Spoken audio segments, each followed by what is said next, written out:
నమస్తే ఫ్రెండ్స్, ఈ వీడియోలో ఎఫ్డి ఫిక్స్డ్ డిపాజిట్ క్రెడిట్ కార్డ్ని ఎందుకు తీసుకోవాలి, ఎవరు తీసుకోవాలి అండ్ ఈ ఫిక్స్డ్ డిపాజిట్ క్రెడిట్ కార్డ్ ద్వారా మీకు ఎలాంటి లాభాలు ఉంటాయి, ఇవన్నీ కూడా ఈ వీడియోలో నేను క్లియర్గా ఎక్స్ప్లెయిన్ చేస్తా.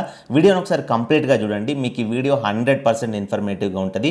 జస్ట్ ఒక 10 నిమిషాల మీ టైం ఈ వీడియో మీద కేటాయిస్తే మీకు ఫ్యూచర్లో యూజ్ అయ్యే మంచి ఇన్ఫర్మేషన్ అనేది ఇప్పుడు దొరుకుద్ది 100%. కాబట్టి వీడియోని కంప్లీట్గా చూడండి అండ్ అట్లాగే మన ఛానల్ సబ్స్క్రైబ్ చేసుకొని పక్కన బెల్ పెట్టుకోండి. ఇలాంటి ఎన్నో ఇన్ఫర్మేటివ్ వీడియోస్ మీకు రెగ్యులర్గా నోటిఫికేషన్ ద్వారా వస్తాయి. అట్లాగే వీడియోకి ఒక లైక్ ఇవ్వండి. లైక్ ఇస్తే నాకు మోటివేషన్ ఉంటుంది, సపోర్టివ్గా ఉంటుంది. ఇలాంటి ఎన్నో వీడియోస్ మీ ముందుకు తీసుకురావాలని ఉంటుంది కాబట్టి లైక్ చేయండి. సో టాపిక్లోకి వస్తే FD fixed deposit credit card అంటే సింపుల్ ఎక్స్ప్లెనేషన్ అయితే ఇస్తా. ఆల్రెడీ కొంతమందికి ఫిక్స్డ్ డిపాజిట్ క్రెడిట్ కార్డ్ అంటే తెలుసు, బట్ తెలియని వాళ్ళు కూడా ఉంటారు. సో కొత్తగా వాళ్ళకి అర్థం కాదు కాబట్టి సింపుల్ ఎక్స్ప్లెనేషన్ ఇస్తా అర్థమయ్యే విధంగా. So fixed deposit credit card అంటే మీ దగ్గర ఉన్న కొంత మనీని మీ బ్యాంక్లో ఫిక్స్డ్ డిపాజిట్ చేస్తే మీరు బ్యాంక్ వాళ్ళని ఆ ఫిక్స్డ్ డిపాజిట్ పైన క్రెడిట్ కార్డ్ కావాలని అడిగితే సో ఆ అమౌంట్లో మీకు 90% లిమిట్తో మీ క్రెడిట్ కార్డ్ అనేది ప్రొవైడ్ చేస్తారు. ఫర్ ఎగ్జాంపుల్ మీ దగ్గర ఒక 10,000 రూపాయలు ఉన్నాయి, మీకు సేవింగ్స్ అకౌంట్ ఏదో ఒక బ్యాంక్లో ఉంది. సో ఆ 10,000 రూపాయలని ఆ సేవింగ్స్ అకౌంట్లో ఫిక్స్డ్ డిపాజిట్ చేసి మీరు మాకు క్రెడిట్ కార్డ్ కావాలి ఆ అమౌంట్ పైన అంటే అందులో 90% అంటే 9,000 రూపీస్ లిమిట్తో మీకు ఆ బ్యాంక్ అనేది ఫిక్స్డ్ డిపాజిట్ క్రెడిట్ కార్డ్ అనేది ఇష్యూ చేస్తుంది.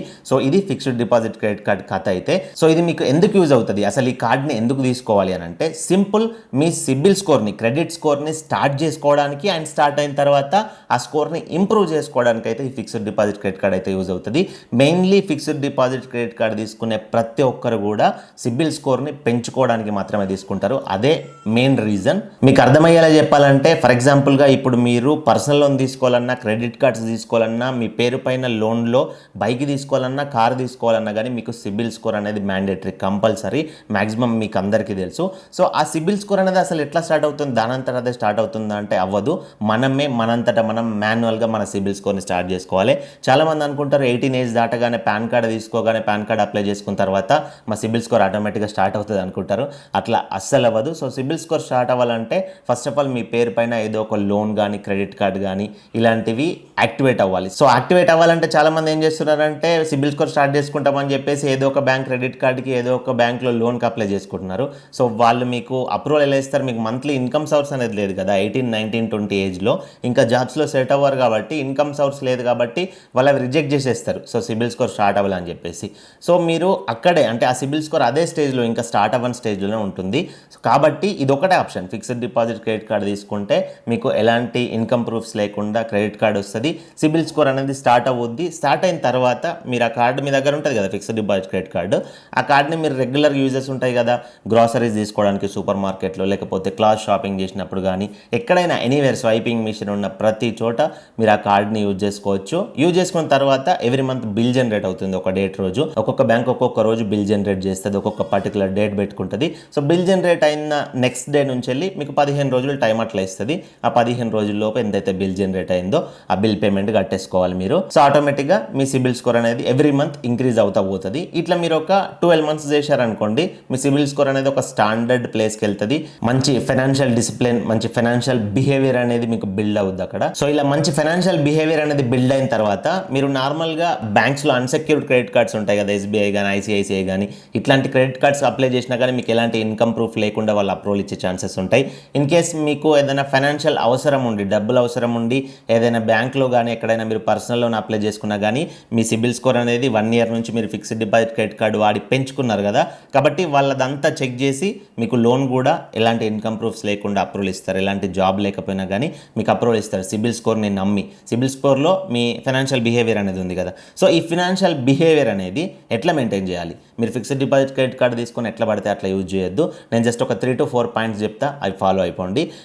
మీకు వచ్చిన కార్డ్ లిమిట్లో 35% లోపు మాత్రమే లిమిట్ యూజ్ చేసుకోండి. ఫర్ ఎగ్జాంపుల్గా మీ క్రెడిట్ కార్డ్ లిమిట్ అనేది, fixed deposit credit card limit అనేది ఒక 10,000 అనుకోండి. 10,000లో 35% అంటే 3,500 రూపాయలు కదా. సో 3,500 రూపాయల లోపు మాత్రమే మీరు లిమిట్ని వాడుకోండి.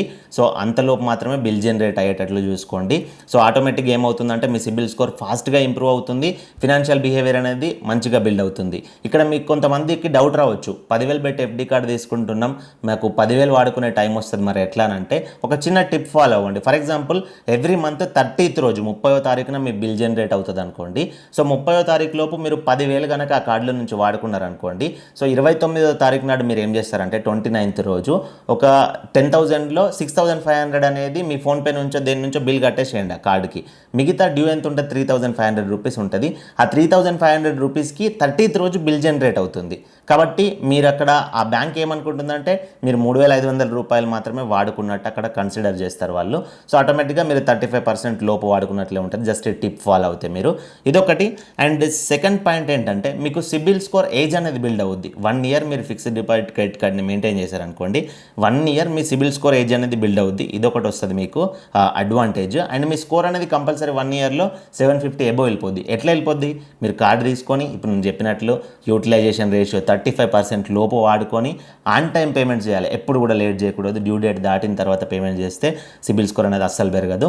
సో ఈ 2-3 టిప్స్ అయితే మీరు కంపల్సరీ ఫాలో అవ్వండి. సో ఇట్లా మీరు ఫాలో అయిపోయి మంచి ఫినాన్షియల్ బిహేవియర్ అనేది బిల్డ్ చేసుకున్నారనుకోండి, నేను ఇందాక చెప్పినట్లుగా మీరు ఫ్యూచర్లో క్రెడిట్ కార్డ్స్కి, పర్సనల్ లోన్స్కి, బైక్ లోన్, కార్ లోను, మీకు ఒక 25 ఏజ్ వచ్చిన తర్వాత మీరు హోమ్ లోన్కి వెళ్ళినా కానీ మీకు 100% ఇన్కమ్ ప్రూఫ్స్ ఎక్కువగా అడగకుండా మీకు లోన్స్ వచ్చే ఛాన్స్ ఉంటుంది. ఇన్ కేస్ మీరు అప్పటి వరకు సెటిల్ అయ్యారు, మీ దగ్గర ఇన్కమ్ ప్రూఫ్స్ కూడా ఉన్నాయి, అప్పుడేం అడ్వాంటేజ్ ఉంటుంది అని అంటే సిబిల్ స్కోర్ మంచిగా ఉండడం వల్ల మీకు, సో మీరు ఏదైతే లోన్ తీసుకుంటారో ఆ లోన్ పైన మీకు రేట్ ఆఫ్ ఇంట్రెస్ట్ అనేది మిగతా వారితో కంపేర్ చేసుకుంటే చాలా తక్కువగా వస్తుంది. ఫర్ ఎగ్జాంపుల్ సిబిల్ స్కోర్ తక్కువగా ఉన్న వాళ్ళు ఒక కార్ తీసుకున్నారు అనుకోండి లోన్లో, వాళ్ళకి రేట్ ఆఫ్ ఇంట్రెస్ట్ అనేది 12% పట్టదు అనుకోండి, అంటే మంత్లీ 1% ఇంట్రెస్ట్ అనేది తీసుకుంటున్నారు అనుకోండి. మీ సిబిల్ స్కోర్ బెటర్గా ఉండి మీరు అప్లై చేసుకుంటే మీకు ఇంకా తక్కువ మంత్లీ 70 పైసా 60 పైసా వరకు కూడా రేట్ ఆఫ్ ఇంట్రెస్ట్ క్యాల్కులేట్ అయ్యి మీకు వాళ్ళు లోన్ అయితే ప్రొవైడ్ చేస్తారు. సో అలాంటి అడ్వాంటేజెస్ ఉంటాయి. సో 1% ఇచ్చిన వాళ్ళకి 60 పైసా పడ్డ వాళ్ళకి ఆ లోన్ ఈఎంఐ 4 ఇయర్స్ 5 ఇయర్స్ పెట్టుకుంటారు కదా, ఆ 5 ఇయర్స్లో చాలా మనీ అనేది సేవ్ చేస్తుంది. జస్ట్ సిబిల్ స్కోర్ అనేది అంత మనీ సేవ్ చేస్తుంది. అట్లా అడ్వాంటేజెస్ ఉంటుంది. అండ్ ఇంకొకటి ఏంటంటే ఇది కొంతమంది నమ్మొచ్చు, కొంతమంది నమ్మకపోవచ్చు. ఇప్పుడు ఎవరైతే మెట్రో సిటీస్లో ప్రైవేట్ కంపెనీస్లో జాబ్స్కి ఇంటర్వ్యూస్కి అటెండ్ అవుతున్నారో, సో వాళ్ళు ఆ కంపెనీలో సెలెక్ట్ అయిపోయిన తర్వాత ఆ కంపెనీ వాళ్ళ సిబిల్ స్కోర్ అనేది చెక్ చేసుకుంది. వాళ్ళని రిక్రూట్ చేసుకోవడానికి వాళ్ళ సిబిల్ స్కోర్ అనేది చెక్ చేసుకుంటుంది. ఎందుకు అసలు జాబ్కి సిబిల్ స్కోర్కి సంబంధం ఏంటి అని అంటే ఇన్ని రోజుల వరకు చూడలేరు, బట్ ఇప్పుడు ఆల్రెడీ స్టార్ట్ చేశారు. ఎందుకనంటే సిబిల్ స్కోర్లో వాళ్ళ ఫైనాన్షియల్ బిహేవియర్ అనేది అర్థమవుతుంది. సో ఎందుకనంటే వాళ్ళు కంపెనీలో జాయిన్ అయిన తర్వాత ఆ కంపెనీ పేరు మీద వాళ్ళు క్రెడిట్ కార్డ్స్, లోన్స్ తీసుకుంటారు. మేము ఈ కంపెనీలో వర్క్ చేస్తున్నామని శాలరీ స్లిప్స్ పెట్టేసి ఈమెయిల్ ద్వారా వెరిఫికేషన్ చేయించుకొని కంపెనీలో లోన్స్, క్రెడిట్ కార్డ్స్ అట్లాంటివన్నీ తీసుకుంటారు. తర్వాత ఇన్ కేస్ కొంతమంది ఆ కంపెనీలో నుంచి క్వాట్ అయిపోయి వేరే కంపెనీకి వెళ్ళిపోతారు, లేకపోతే జాబ్ అనేది రిజైన్ చేసేస్తారు. ఇట్లాంటివి జరుగుతున్నాయి కాబట్టి సో కొన్నిటికి కంపెనీ అనేది బాధ్యత వహించాల్సి వస్తుంది. కాబట్టి వాళ్ళు సిబిల్ స్కోర్ అనేది చెక్ చేసుకుంటున్నారు. ప్రీవియస్గా ఇంతకుముందు సిబిల్స్ బిహేవియర్ అనేది ఎవరిది బెటర్గా ఉంటుందో ఫైనాన్షియల్ బిహేవియర్, సో వాళ్ళకే ప్రిఫరెన్స్ అయితే ఇస్తున్నారు ప్రైవేట్ జాబ్స్లో ఇంటర్వ్యూకి వెళ్ళిన వాళ్ళకి కూడా. సో ఇట్లా 18 ఏజ్ దాటిన వాళ్ళు 18 ఏజ్ పడ్డ తర్వాత వెంటనే మీరు సిబిల్ స్కోర్ అనేది స్టార్ట్ చేసుకున్నారనుకోండి బెటర్. అది మీరు ఫిక్స్డ్ డిపాజిట్ క్రెడిట్ కార్డ్ ద్వారా స్టార్ట్ చేసుకుంటే ఈజీగా ఉంటుంది, ఎలాంటి కన్ఫ్యూజన్ ఉండదు. సో ఇన్ని బెనిఫిట్స్ ఉన్న ఫిక్స్డ్ డిపాజిట్ క్రెడిట్ కార్డ్స్ని ఎట్లా తీసుకోవాలి అంటే, ఫర్ ఎగ్జాంపుల్గా మీకు మీ బ్యాంక్లో సేవింగ్స్ అకౌంట్ ఉంది కదా, సో ఆ సేవింగ్స్ అకౌంట్ ఉన్న బ్యాంక్లోకి వెళ్ళి మీ బ్యాంక్ మేనేజర్తో కానీ మీ రిలేషన్షిప్ మేనేజర్తో కానీ మీరు మాట్లాడి నేను ఇంత అమౌంట్ని ఫిక్స్డ్ డిపాజిట్ చేస్తా, నాకు క్రెడిట్ కార్డ్ ఇవ్వండి దానిపైన అని చెప్పేసి మీరు మాట్లాడి తీసుకోవచ్చు. బట్ అక్కడ ఒక్కటి ఏంటిది మీరు ఎంక్వైరీ చేయాల్సింది ఏంటిది అంటే ఆ కార్డు పైన జాయినింగ్ ఫీ, యాన్యువల్ ఫీ, అంటే కార్డు తీసుకునేటప్పుడు అమౌంట్ ఎంత కట్ అవుతుంది, ఏమైనా కట్ అవుతుందా, ఫ్రీగా ఇస్తారా, అండ్ కార్డు తీసుకున్న తర్వాత ప్రతి ఇయర్ సంవత్సరం మీకు యాన్యువల్ ఫీ పడుతుందా, ఎంత పడుతుంది, అవన్నీ ఒకసారి తెలుసుకోండి. సో మీకు కనుక ఛార్జెస్ పడ్డాయి అనుకోండి, జాయినింగ్ ఫీ, యాన్యువల్ ఫీ ఉన్నాయి అనుకోండి, అది ఒకసారి ఆలోచించండి వర్తా కాదా అని చెప్పేసి. నేను మీకు సజెస్ట్ చేసేది ఏంటంటే మీ బ్యాంక్లో లైఫ్ టైం ఫ్రీ కనుక ఇచ్చారనుకోండి, ఎలాంటి జాయినింగ్ ఫీ, ఎలాంటి యాన్యువల్ ఫీ లేకుండా మీ సేవింగ్స్ బ్యాంక్ అకౌంట్లోనే ఎఫ్డి కార్డ్ ఇచ్చారనుకోండి, అక్కడనే తీసుకోండి, ఎలాంటి ఇష్యూ లేదు. ఇన్ కేస్ వాళ్ళు కనుక ఫీ ఉంటుంది అని చెప్పినట్లయితే నేను ఏం సజెస్ట్ చేస్తానంటే ఫిక్స్డ్ డిపాజిట్ క్రెడిట్ కార్డ్స్లో the best fixed deposit credit card SBM magnet credit కార్డ్ని అయితే సజెస్ట్ చేస్తా. ఇది ఎస్బీఎం బ్యాంక్తో పార్ట్నర్షిప్ పెట్టుకొని మ్యాగ్నెట్ కార్డ్ అయితే లాంచ్ అయింది. ఇందులో మీరు మినిమం 5,000 రూపీస్ నుంచి ఫిక్స్డ్ డిపాజిట్ క్రెడిట్ కార్డ్ అయితే తీసుకోవచ్చు. 5,000 రూపాయలు మీ దగ్గర ఉన్నా కానీ 5,000 ఫిక్స్డ్ డిపాజిట్ పెట్టి మీరు క్రెడిట్ కార్డ్ తీసుకోవచ్చు. ఎలాంటి జాయినింగ్ ఫీ లేదు, ఎలాంటి యాన్యువల్ ఫీ లేదు. మీరు ఎన్ని రోజులు వాడుకున్నా కానీ మీకు లైఫ్ టైం ఫ్రీ అయితే ఉంటుంది కార్డు. అండ్ ఇందులో ఇంకొక అడ్వాంటేజ్ ఏంటంటే ఈ కార్డు ద్వారా మీరు పెట్టే ఖర్చు పైన 1% క్యాష్ బ్యాక్ అనేది వస్తుంది. క్లాస్ కొనుక్కున్న దగ్గర కానీ, సూపర్ మార్కెట్లో గ్రాసరీస్ తీసుకున్న దగ్గర కానీ, రెస్టారెంట్లో స్వైప్ చేసిన దగ్గర కానీ 1% క్యాష్ బ్యాక్. అంటే ఎవ్రీ మంత్ మీరు 10,000 ఖర్చు పెట్టుకున్నారనుకోండి, ఫర్ ఎగ్జాంపుల్ 10,000 లిమిట్ కార్డు తీసుకొని 10,000 ఖర్చు పెట్టుకున్నారనుకోండి, అనుకోండి, అందులో 100 రూపీస్ అనేది మీకు క్యాష్ బ్యాక్ వస్తుంది 1% అంటే. సో ఇలా బెటర్ ప్రెజెంట్ మార్కెట్లో, కాంపిటీషన్ ఉన్న మార్కెట్లో ఇది బెస్ట్ క్రెడిట్ కార్డు. దీనికి అప్లై చేసుకునే లింక్ అనేది నేను డిస్క్రిప్షన్లో ప్రొవైడ్ చేస్తా. ఇన్ కేస్ మీకు రిక్వైర్మెంట్ ఉంటే అప్లై చేసుకోండి. ఎలా అప్లై చేసుకోవాలనే ప్రాసెస్ గురించి కూడా నేను మన ఛానల్లో ఆల్రెడీ వీడియో చేస్తాను. వీడియో లింక్ కూడా ఇస్తా కమెంట్ బాక్స్లో, డిస్క్రిప్షన్లో. వీడియో చూసి అప్లై చేసుకోండి. సో ఇది ఫ్రెండ్స్ కంప్లీట్ వీడియో. ఇందులో మీకు ఏమైనా డౌట్స్ ఉంటే కింద కమెంట్ చేయండి. ఇలాంటి మరిన్ని వీడియోల కోసం మన ఛానల్ సబ్స్క్రైబ్ చేసుకోండి. మరొక మంచి వీడియోతో కలుసుకుందాం. Thank you for watching. See in the next video. జై హింద్.